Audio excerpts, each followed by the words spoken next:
Thank you everyone for your patience. We're all ready to start, and welcome back everyone. It's been an extraordinary few days here at natHACKS 2023. We've seen some really great projects, and we're really excited to announce our winning teams.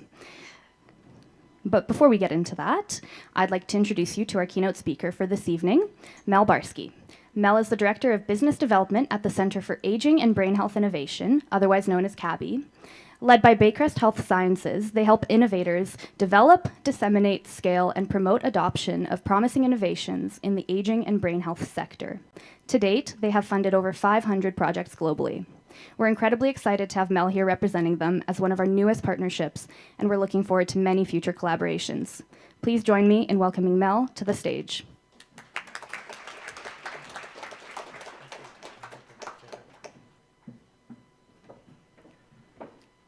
Hi, everybody. I've been asked to speak for no more than an hour and a half, so I hope you guys can bear with me here. Is that working up there? So I don't need to introduce myself anymore, but I found this slide here, and I think it's apropos after you guys have been awake for 4 days working on your hackathon, that adults who take a daytime nap might have bigger brains. So if you feel like you're tired and just want to sleep through my talk, go ahead. You might be doing yourself more service than if you actually listen to what I have to say. However, if you do happen to make it through my presentation, you might hear how CABI can help fund you. I was asked to talk about the need and why we fund and why it's important to fund older adults and the longevity sector. The reason is because in today's world, you're seeing more people living longer than ever before. And we estimate that by the year 2035, you're going to have all these areas of the world that are sort of pictured black have more than 30% of their population over the age of 65. So we're approaching the age where we're going to have a super aging society. Canada today has over 6 million people over age 65 living with dementia or mild cognitive impairment due to Alzheimer's disease. By 2050, that's expected to grow to 15 million. And the costs associated with that are huge, not just for the health ecosystem, but for caregivers, for family caregivers, and just for society in general. Globally, those numbers are also incredibly huge, and why we at CABI and a number of other organizations are interested in these kinds of neurotech kinds of activities, because we need to find more solutions to help solve the issues of managing that high percentage of our population that's going to be over age 65, and especially those with dementia. The cost today in Canada is over $10 billion a year to take care of people with the associated costs of people living with dementia. And those indirect costs exceed over $30 billion. So I intend to live forever, and so far I'm right on track. But it's great to have a hackathon like this to try to solve for these needs, to help everybody as we're seeing more and more people live to be over 100 years of age. So I'm going to talk for just a moment about the Center for Aging and Brain Health Innovation. We envision a world where people thrive in the setting of their choice, maintaining their cognitive, emotional, physical well-being and their independence for as long as possible. Our campus at Baycrest Health Sciences is based in Toronto. It's a 100-year-old institution, originally known as the Jewish Home for the Aged, and we're a global leader in geriatric care, education, research, and innovation. We're also affiliated with the Rotman Research Scientists, who are also affiliated with the University of Toronto, and it's a cognitive neuroscience department that lives on campus with us, with the hospital at Baycrest. So at CABI, we're really focused on looking at problems with a strong focus on the areas of dementia and people living with Alzheimer's. We also like to engage older adults and take advantage of the fact that we have so many residents on campus at Baycrest in long-term care, residents at the hospital or assisted living, to help conduct studies with them, to help try new products out with them, and see which technology is of most interest to them. The core innovation themes we work at are a lot of the things we were talking about, you guys were talking about today in the last few days since hackathon. Those are solutions to help people age at home, aging in place, care navigation tools, cognitive and mental health, caregiver support, and we're even looking at financial health and wellness solutions for older adults. I'm just going to skip through a few slides here in the essence of time. What we do is when we look at projects and things that we want to work with and fund and accelerate, it's not just about giving capital, which is always nice, but those acceleration services, which can include getting the voice of the end user involved. And that's why we have a seniors advisory board and a platform called LEAP, which stands for Lived Experience Advisory Panel, where you as budding entrepreneurs can test out your solutions on older adults in a virtual community and get access to thousands, hundreds of thousands, millions of people who can view and vet things out online. Skip through that. To date, we've funded over 507 projects, I believe it is. We've funded over $160 million towards these projects. Some are very early stage programs to help an innovator with an idea that might have been created at a hackathon, and it might be $50,000 to help them get a prototype into market, through to later stage, more venture capital-like programs, such as our a program we called MC Squared, which stands for Mentorship, Capital, and Continuation, where we'll fund actually up to $400,000 to help get a product to market, to help it scale and grow and really get into the hands of end users. I wanted to show a few sample innovations, and a lot of them I could see aspects in the hackathon as I sat in here during the finals the last couple hours, where there's some similarities and maybe some companies that you maybe want to partner up with. Safely You is one of those companies that, that's a picture of a unicorn there that achieved unicorn status for us. That's a falls detection tool. And I think one of the companies or one of the products that you guys were talking about today was measuring somebody's pulse rate from a distance. And you can do things like that. That's how Safely You does it. They have sensors that can detect if somebody's going to fall or their likelihood that they're going to fall. Another company called ReadySpec, this is a company originally out of Israel that's moved to Toronto, which has an ability to look into a camera. You look into a microscope kind of like you do at an optician's office. In fact, that's where they want to commercialize the product. Same way you go in, you look in these microscopes, and it'll tell you whether you're likely to develop glaucoma or what your prescription is. This can actually look at something on the back of your retina called amyloid deposits and predict whether you're likely to develop dementia maybe 10 or 20 years in the future. Why is that important? So that as people are doing drug studies today for drugs that can hopefully stave off or maybe one day cure dementia, this is a great screening tool to say who should go into that drug study or ultimately who could benefit from changing other courses of their life to help stave off the effects of dementia as long as possible. LEQ, a robot that helps with social isolation. Saw a number of virtual reality products today in things that you were looking at.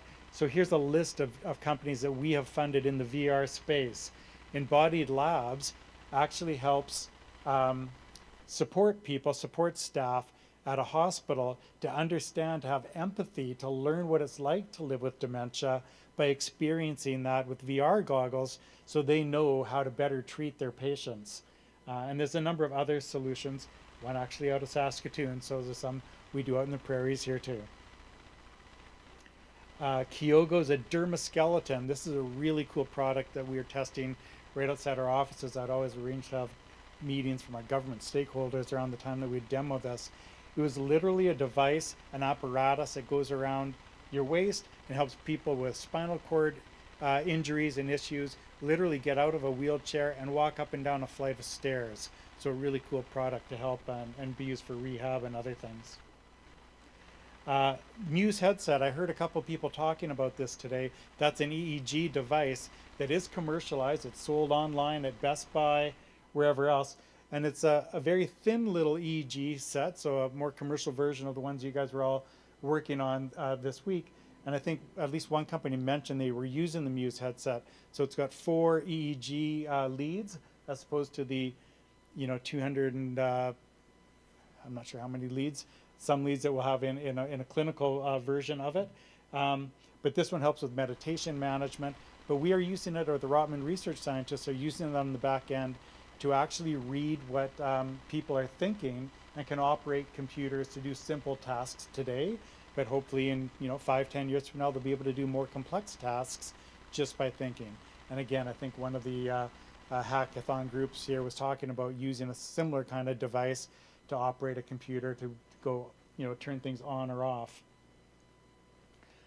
We've created armies of robots to help people out, especially during COVID, where you couldn't have as much human interaction. So we had created a bunch of robots to do things like telehealth and other kinds of purposes. I'm going to just talk very quickly about a few different ways organizations could, or you may want to one day partner with CABI. The most interesting ones are for you guys to apply to any of our programs. Again, our Spark program is a very early stage program. We do at least 1 to 2 cohorts per year. We'll probably do one in the spring as our next one. And then there's other programs. We have 2 launching in December. One is our Mentorship Capital Continuation Program, and another one called our Discover and Adopt, where we will marry up an entrepreneur with a hospital, a long-term care facility that has a problem, and you may have a solution that fits their problem, and that way you instantly have your first commercial client. So just a couple of quick lessons to take away from today. You've all been working very hard the last 4 days, I understand. I think many of you pulling an all-nighter. Just want to let you know that if at first you don't succeed, remember to destroy all the evidence that you even tried. Okay, that was just a joke. But experience is something that you don't get until about a second after you need it. And that's something you'll learn. Everybody says, well, I could develop this if I have the experience, and says, well, I can't get the experience, I can't get that job unless I've got the experience. So it's kind of circular. But what you guys were doing here the last 4 days was getting some really invaluable experience to create those first solutions, and have these panel of judges ask you some really good questions to say what's important. If you really want to take your product to market, these are the questions you need to think about to get funders, to get customers, and to take your product to the next stage. So that's all I really wanted to talk about on CABI, and thank you all for having me here today. And I'm going to thank you. More importantly, what you're really interested here is I get the honor to announce the first set of winners. So I'm going to announce a second and then a first place winner for the standard division rehabilitation track. And the second place winner is, talking about VR, Bravery. Brave VRE. Can the winners from Bravery come up?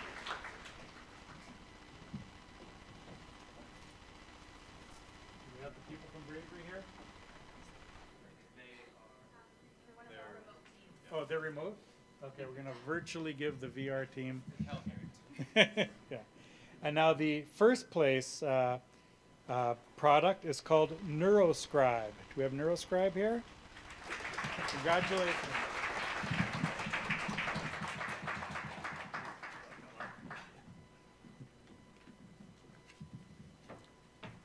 Congratulations. Thank you very much. There you go. And I think he'll give you the heavy thing. Thank you. Sean, get a picture of it. Yeah, Sean, come on, get it.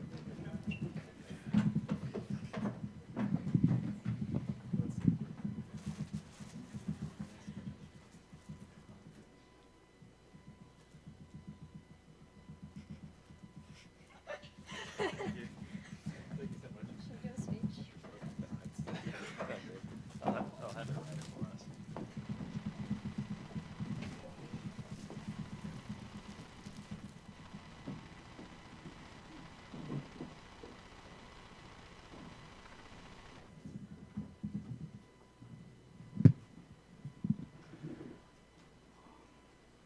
Awesome. Thank you, Mel, for getting us started. And of course, we deeply appreciate you flying across the country and being able to bring such interesting innovations coming from geriatric research. I think it's a testament to how interesting it is that after 4 days of hacking, myself and my colleagues are all revitalized to hear the range and breadth of research going on.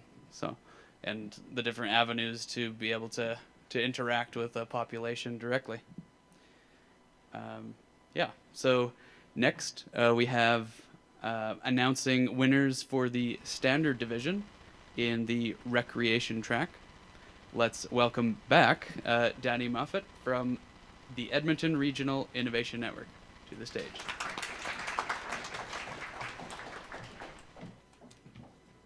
Hi everyone, it's getting late and I like to draw things out a little bit, so I'm not going to present just yet, but I will say congrats on reaching this far. The last time I was here I told you guys to have fun, but now that I'm back I want to ask, like, what have you learned? Have you learned that working in a team can be hard? Yeah, I know. It's a lesson to take in the work world. But can you tell me that it's rewarding as well? And why? Because you have different minds coming together. That interdisciplinary approach that you bring to the table gets to solve a problem in a nonlinear way, right? And I often think that problems that are solved by different minds, by different disciplines, by different lived experiences, tend to be the best solutions out there. So take that to the work world, excel when you leave here, and just take that approach to just life in general, and you'll get far.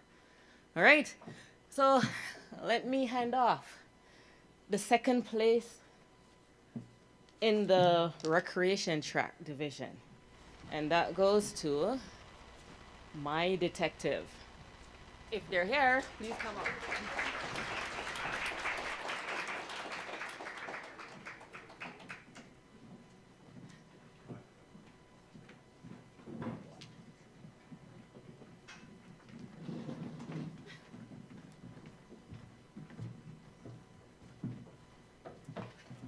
Congratulations, guys, and good job. Ooh. So heavy, who's gonna take this from me?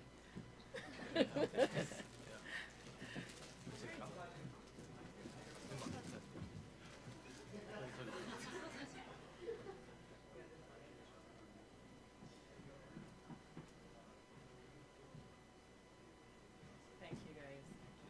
Good luck in life.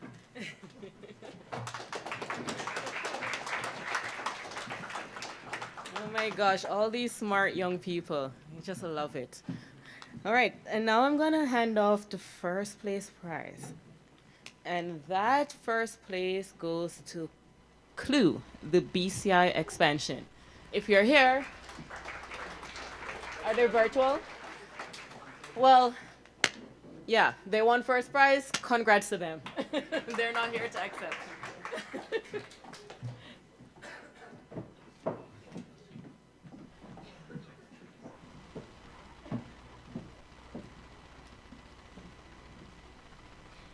Thank you, Danny. Next, announcing winners for the Standard Division Research Track is Hussein Bahari. He works at the Glenrose Rehabilitation Hospital and Alberta Health Services as the BCI lead engineer. His focus is software development for BCI applications that are specific to the needs of their patient population. Please give a warm welcome to Hussein.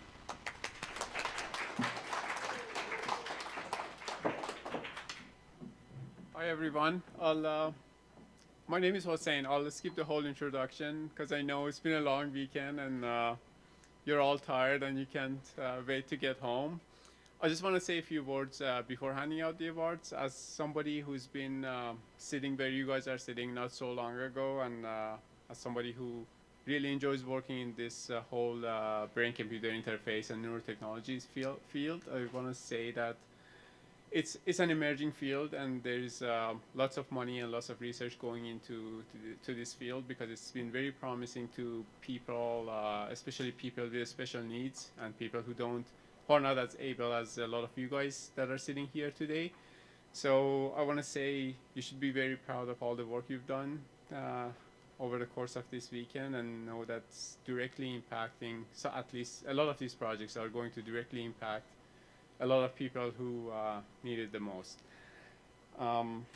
Yeah, so for the standard division research track, the second place the award goes to CogLog.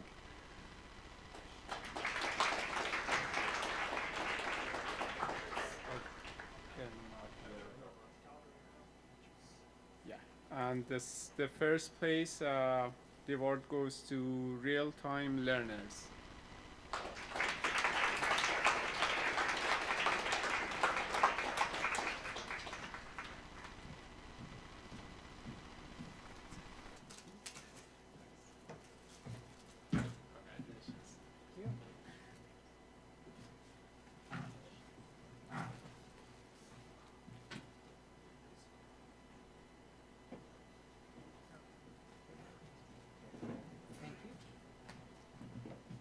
Thanks.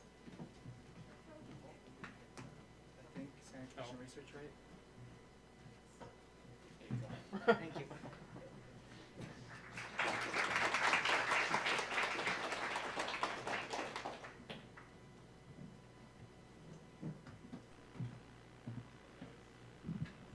All right, thank you, Hussein.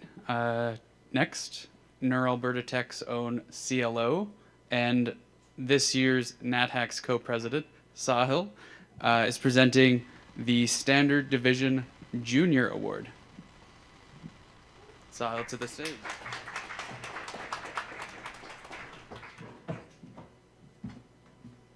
Right, thank you.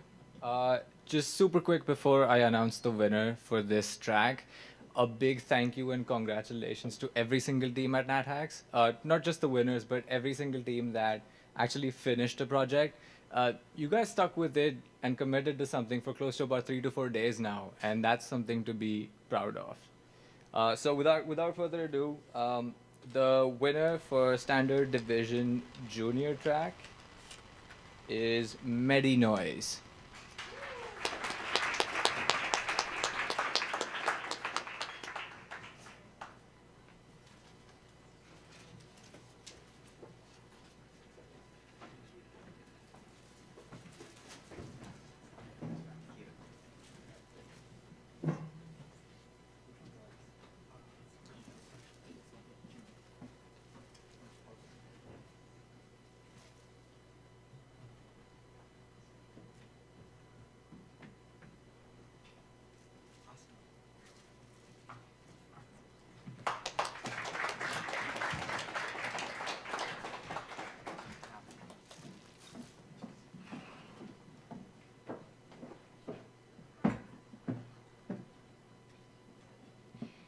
Thank you, Sahil. Zach Selk, NeurAlbertaTech COO, will now present the Problem Provider Division Third Place Award. Please welcome Zach to the stage.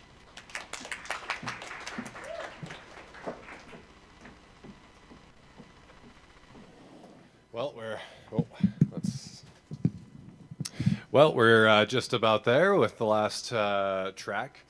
I just want to say it's been fantastic to have been able to see all the work that you guys have been able to do over these last few days. It's been really inspiring to see the amount of work and just dedication to the projects that you've come up with and the amazing ideas that you've created and brought to life in such a short period of time. But to hurry things up a little bit, the winner of the third place winner of the Problem Provider Division is Lifesavers.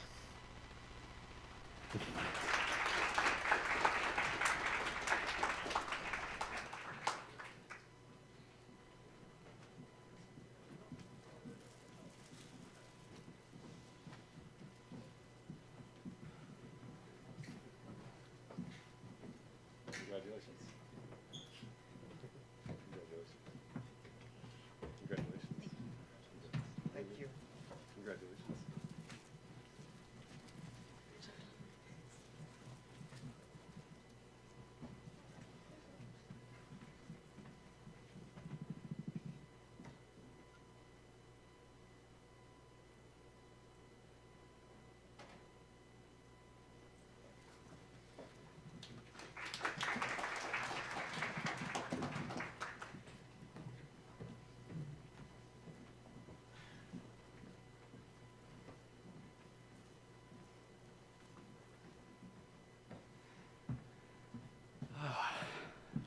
Almost at the end. Thank you, Zach. Now for our next award, we have Jim Boys. Jim from the operations is the operations and program manager at NeurAlbertaTech, the industry sandbox for AI computing at the University of Alberta.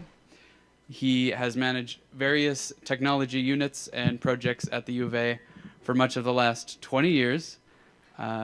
So Jim, please come up and announce the second place winners for the problem provider division.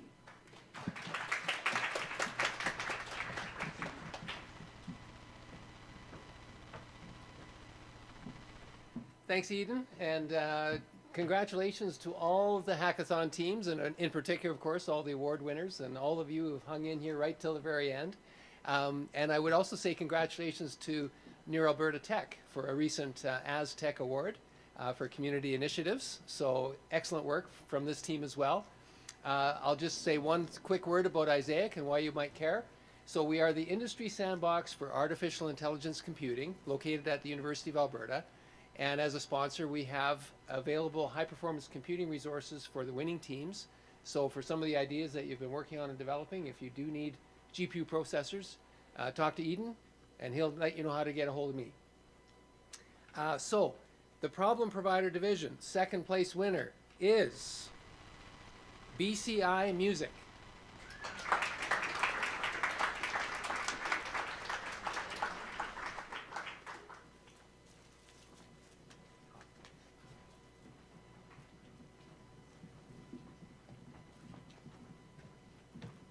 Well done, team. Thank you. Here's a memento. Well done, guys. Congratulations. Well done. Move over.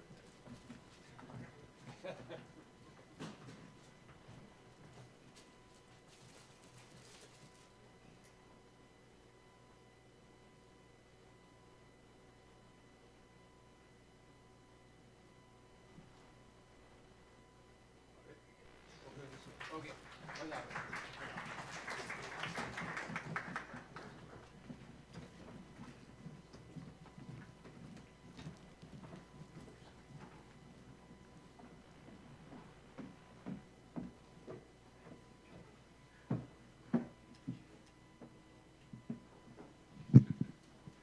Thank you, Jim.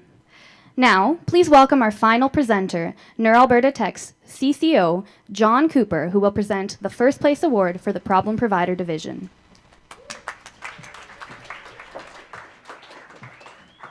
Hello, this is the final award. I'll get right to it. For the first place in the Problem Provider Division is EcoTracker.